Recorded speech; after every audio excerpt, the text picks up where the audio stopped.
Yang bikin orang tidak bahagia itu apa? Epikuros punya teori, namanya tetrafarmakos. Kayak namanya obat ya, artinya memang obat. Ya. Cuma kamu cari di apotek tidak ada. Kamu cari di apotek, Mbak beli tetrafarmakos, tidak ada. Ya, adanya di Epikuros. Tetrafarmakos itu artinya 4 obat. Biar kamu jadi orang bahagia. Oke, 4 obat itu apa? Nanti kita jelaskan satu-satu ya. Yang pertama, Tuhan tidak perlu ditakuti. Kematian tidak perlu dicemaskan. Hidup yang bahagia, hidup yang baik itu gampang. Menahan penderitaan itu juga gampang. Obatnya 4 ini. Hidupmu pasti bahagia, katanya Epikuros. Dan itu di bukunya dia ngomong, meditate on these ideas day and night. Perintahnya Epikuros, coba pikirkan 4 hal ini, these ideas, siang atau malam. And the ones related to them, dan hal-hal yang berhubungan dengan 4 hal ini. Both alone and with someone like yourself. Kamu pikirkan sendiri apa sama temanmu boleh. And you will never be badly disturbed. Kamu tidak akan bingung lagi, tidak akan galau lagi. Apakah kamu sedang bangun atau sedang mimpi. Obatnya 4 ini. Kalau nggak percaya, kamu pikirkan sendiri atau sama temanmu 4 hal ini. Yang pertama apa? Tuhan tidak perlu ditakuti. Maksudnya kita tidak perlu takut sama Tuhan. Nanti Tuhan nggak perlu ditakuti, kamu menakut-nakuti Tuhan. Ya. Nah, jadi kenapa Epikuros ngomong gini? Karena sebagian besar kita, nama relasinya sama Tuhan itu relasi takut. Takut dikasih musibah lah, takut disiksa lah, takut Tuhan murka lah, takut. Itu yang bikin hidup kita tidak tenang. Wah, ini jangan-jangan Tuhan marah nih, masuk neraka deh aku. Wah, jangan, selalu takut kita sama Tuhan. Katanya Epikuros, ini sumbernya hidup kita galau. Gitu loh. Takut ada gempa, takut ada gunung meletus. Ini kalau Tuhan marah, ada banjir, ada gempa, ada gunung meletus. Wah, ini Tuhan sudah murka ini sama kita. Kan selalu begitu kita sama Tuhan. Katanya Epikuros, ini sumber kegalauan. Jangan takut, katanya Epikuros. Tuhan itu bukan sumber bencana. Kalau bis kan ada sumber bencono. Sumber bencono itu kan, ya, Tuhannya bukan sumber kencono itu. Jangan diposisikan Tuhan sebagai sumber bencana. Itu yang bikin relasi kita cuma rasa takut. Katanya Epikuros, bencana yang terjadi itu jangan mengkambing hitamkan Tuhan. Itu ada rumusnya sendiri. Sudah ada hukum alamnya, ada sunatullahnya. Kenapa kok ada bis masuk jurang? Wah, ini takdir ini. Iya, kamu nyalahkan Tuhan lagi. Kalau dihitung rumusnya ada, mungkin supirnya ngantuk, mungkin bisnya nggak layak jalan, mungkin supirnya salah perhitungan, macam-macam. Mungkin jalannya licin, rumusnya kan itu. Jangan menyalahkan Tuhan. Kalau ada banjir, ya kamu sendiri ngerti rumusnya.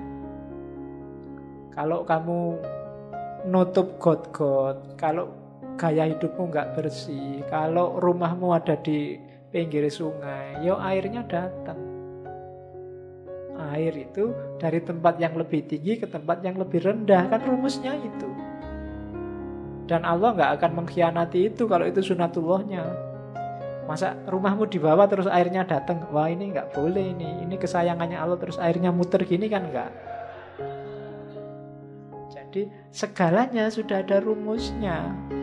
Nggak usah kita nggak usah kita takut pada Tuhan gara-gara itu.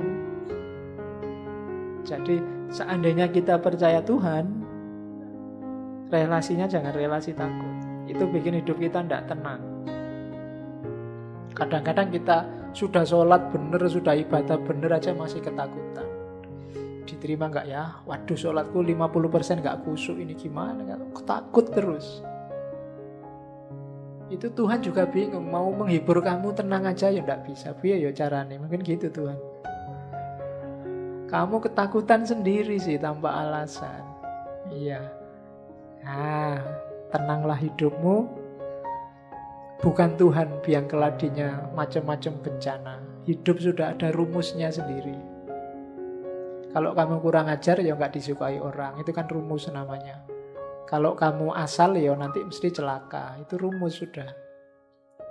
Jadi nggak usah terlalu takut sama Tuhan. Allah itu sudah menciptakan alam semesta dengan rumus-rumusnya, dengan hukum-hukumnya. Itu bahasa Islamnya begitu. Kalau ini bahasanya Epikuros. Terus ini yang saya bilang tadi. Epikuros itu jajal pakai logika, menganalisis Tuhan. Ini dulu pernah saya bahas ketika ngomong tentang argument of evil. Argumen kejahatan yang melawan Tuhan. Katanya Epikuros, ayo dipikir ya. Tentang bencana alam. Ini namanya trilema. Trilema Epikuros. Alam ini kan banyak sekali kejahatan. Orang kan sering mengaitkannya sama Tuhan.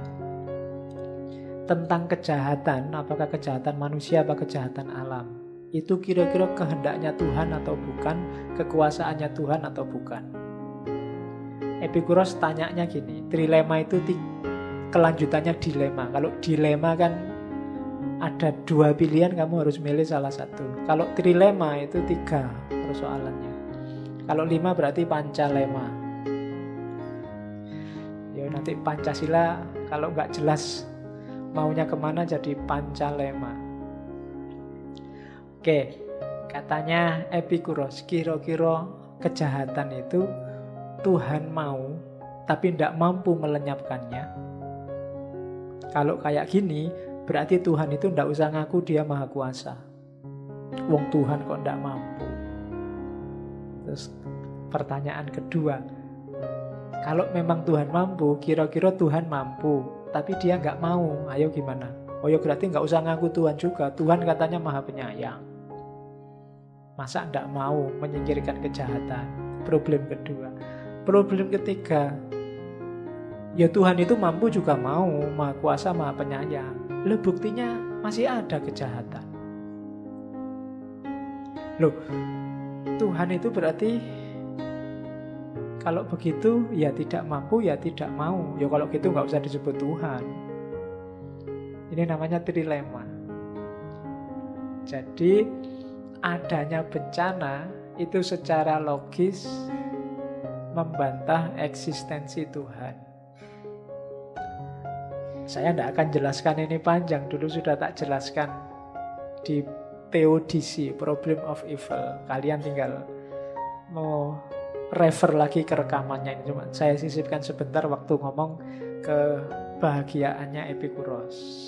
Kita lanjutkan ke untuk menghindari ketidakbahagiaan yang kedua. Kematian. Yang bikin orang galau yang kedua sebagian besar adalah tentang kematian. Banyak orang takut nasibnya besok setelah mati.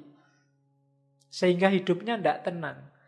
Banyak hal yang bisa dia nikmati, tidak bisa dia menikmati. Karena membayangkan besok aku kalau masuk neraka disetrika, ditusuk-tusuk, dibanting-banting kan.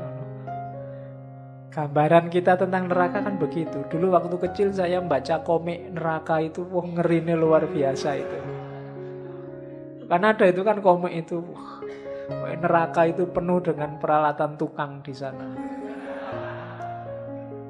Iya loh, ada palu, gergaji, lenggis, pokoknya di sana semua. Bayangkan, itu kan kamu membayangkan itu aja kan ngeri luar biasa. Wah, jadi katanya Epikuros gini loh, itu kamu termakan bayanganmu sendiri. Coba lihat baris ketiga itu. Kematian tidak perlu dikhawatirkan hari ini karena kita sekarang masih hidup. Juga tidak perlu dikhawatirkan nanti Karena nanti kita sudah nggak ada. Ya, nanti Epikuros dikenal orang yang tidak percaya Tuhan juga tidak percaya hidup sesudah mati. Tapi kalau pakai logika kayak tadi, logika yang awal tadi, bahwa yang kalimat pertama jelas, nggak usah galau dengan kematian, wong kita masih hidup. Kalau besok sudah mati kan belum jelas ada apa besok sudah mati. Kok kita sudah galau? Belum itu bahasa Jawa ini durung-durung. Tidak tahu di bahasa Indonesia baku apa ndak itu. Belum kok sudah takut. Durung kok wis wedi gitu. Ya, kayak mahasiswa nulis skripsi, para petani pagi hari pada berangkat ke sawah. Itu kan pada berangkat ke sawah, oh podo mangkat ning sawah. Lah ya kan, berarti aku sing nulis Jawa asli itu kan. Tak makan kok kalimatnya ada padanya, pada berangkat ke sawah. Tak pikir oh maksudnya podo mangkat ning sawah. Ya, kan sering mahasiswa itu ngono, kelihatan aslinya. Jadi besok setelah mati kan kita tidak tahu situasinya di sana kayak gimana. Kok sudah takut? Sementara sekarang kita jelas masih hidup. Jadi ya wes nggak usah dibikin sumpek.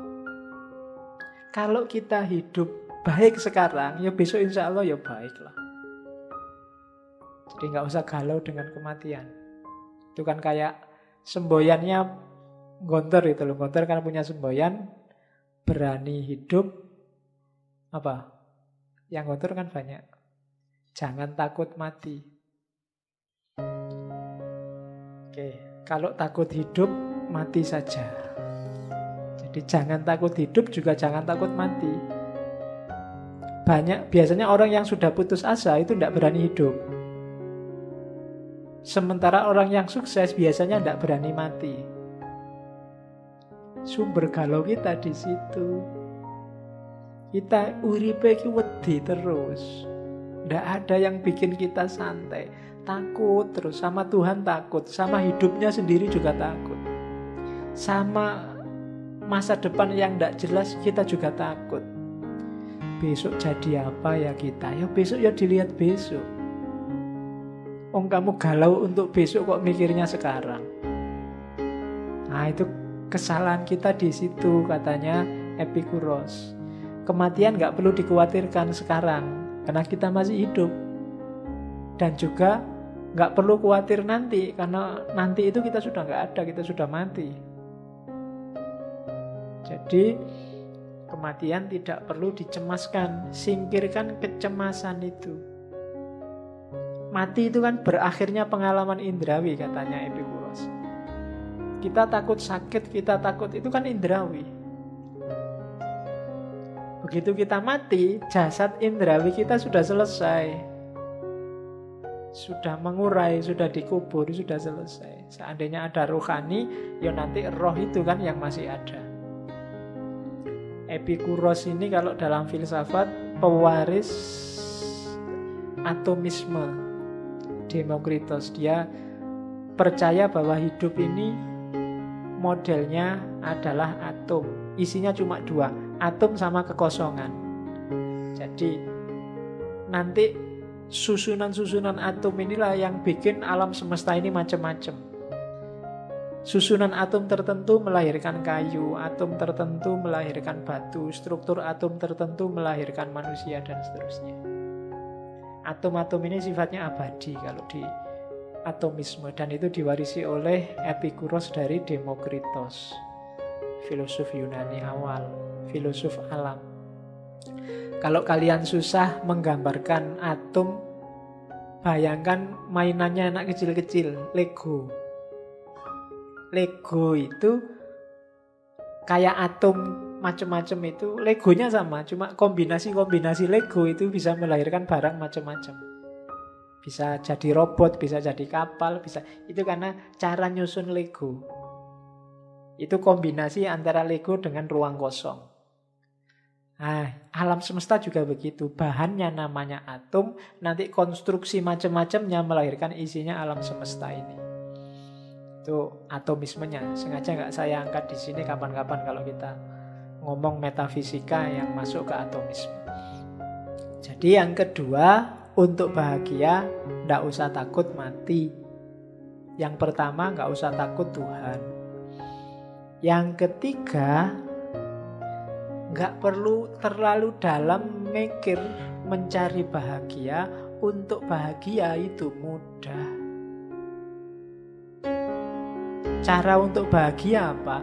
Nikmati hal-hal sederhana di sekelilingmu secukupnya, jangan berlebihan. Perhatikan kata-kata sederhana dan secukupnya. Sederhana, tapi kalau kamu menikmatinya berlebihan, tidak akan lahir nikmat. Minum air putih itu sederhana, tapi kalau kamu overdosis air putih, sama, masuk rumah sakit juga. Kalau nggak percaya boleh dicoba. Sekali minum sak galon misalnya. Itu sederhana. Alah Pak, cuma air putih aja kok. Iya, nuing sak galon. Ya tetap rumah sakit hasilnya. Jadi bahagia itu nikmatilah hal-hal kecil. Punyanya apa ya itu dinikmati. Punyanya HP jadul ya enggak apa-apa, HP jadul.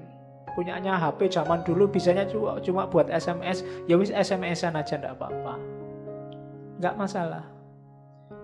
Enggak bisa buat internetan Pak, ya enggak usah mikir, enggak usah bercita-cita internetan kalau HP-nya jadul. Yang bikin galau itu kan HP-mu HP jadul, keinginanmu untuk surfing dan main game internet yang susah itu. Ya mesti aja terus kamu galau. Kamu hidupnya di sini, cita-citamu kawin sama artis Hollywood, yaitu hidupmu galau. Kamu nggak menikmati yang sekelilingmu. Nikmati aja yang di sekelilingmu, yang kecil-kecil, yang sederhana, dan menikmatinya juga secukupnya, nggak usah berlebihan. Sudah selesai dan kamu bahagia. Oke.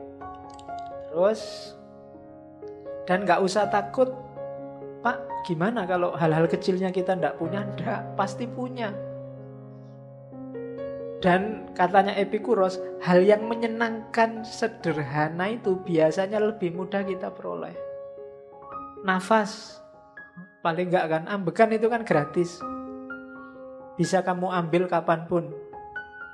Kamu buang kapanpun juga boleh. Ya kan? Ambil nafas gratis. Alhamdulillah masih bisa bernafas. Jangan sampai lupa loh ya. Ya. Kalau lupa gawat itu. Bernafas saja lupa. Kalau lupa akan ada yang nyuruh. Kalau lupa bernafas kamu pakai headset. Headsetnya bunyinya tarik, lepaskan. Tarik, lepaskan biar nggak lupa.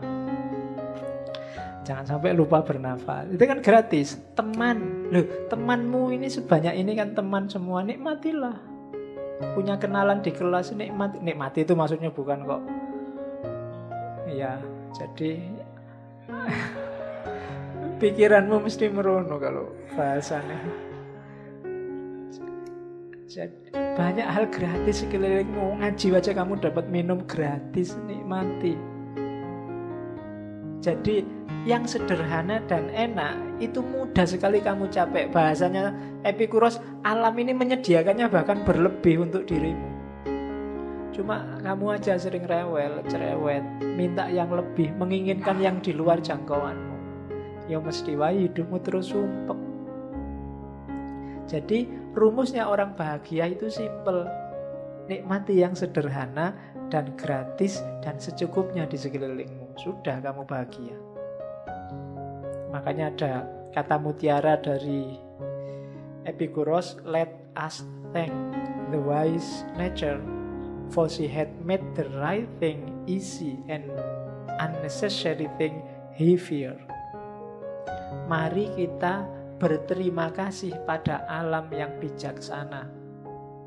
Karena alam menyediakan hal-hal yang baik, mudah diperoleh, dan hal-hal yang tidak penting lebih susah diperoleh.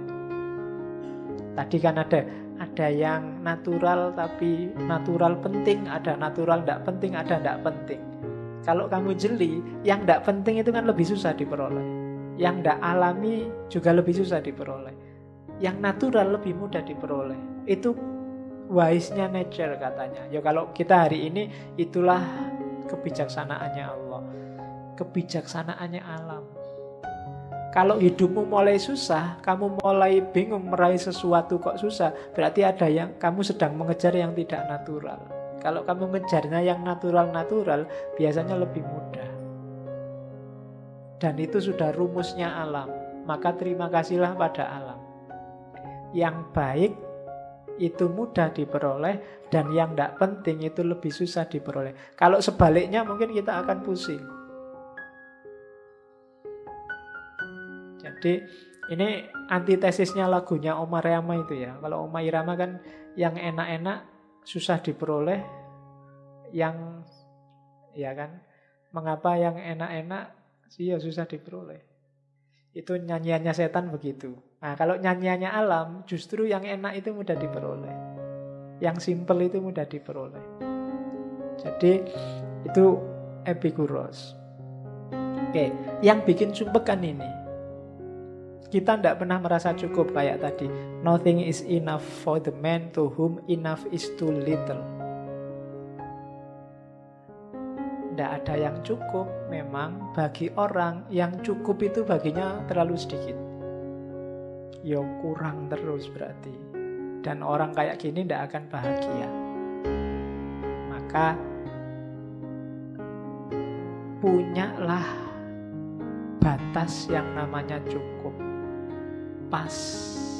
Nah, mau apa-apa, kamu nggak perlu nyari yang berlebih, carilah yang cukup saja, yang pas-pas saja. Mau punya mobil, ya pas, duitnya ada. Mau punya rumah banyak, ya pas. Yang susah itu orang yang nggak punya batas. Misalnya, Pak, saya pingin sukses. Rumuskanlah suksesmu itu batasnya apa? Punya pekerjaan saja, atau pekerjaan yang gajinya sekian, atau apa? Kalau sudah terpenuhi, ya sudah, syukurilah. Kelemahan kita biasanya batas kita selalu mulur. Itu filsafat kebahagiaannya Surya Mentaram kemarin. Sumber kegalauan kita adalah kita selalu mengulur batas, bikin kita tidak pernah bersyukur.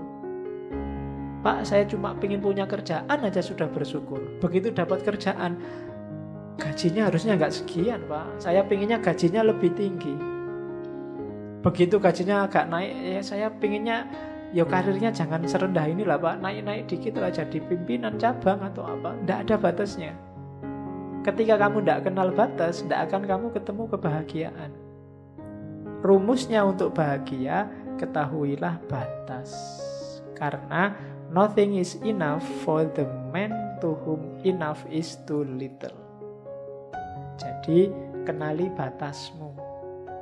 Begitu kamu nggak kenal, hidupmu akan terus-menerus galau. Galau itu kan tidak enak. Sumpek mau ngapa-ngapain tidak enak. Padahal saat ini juga kamu bisa nyaman, kamu bisa bahagia. Kebahagiaanmu ternyata sumbernya kamu menginginkan yang di luar jangkauan. Itu yang bikin kita tidak bersyukur, sehingga sumpek terus. Yang ketiga, sebenarnya kita itu bisa kok menanggung kesulitan hidup, asal ndak cengeng.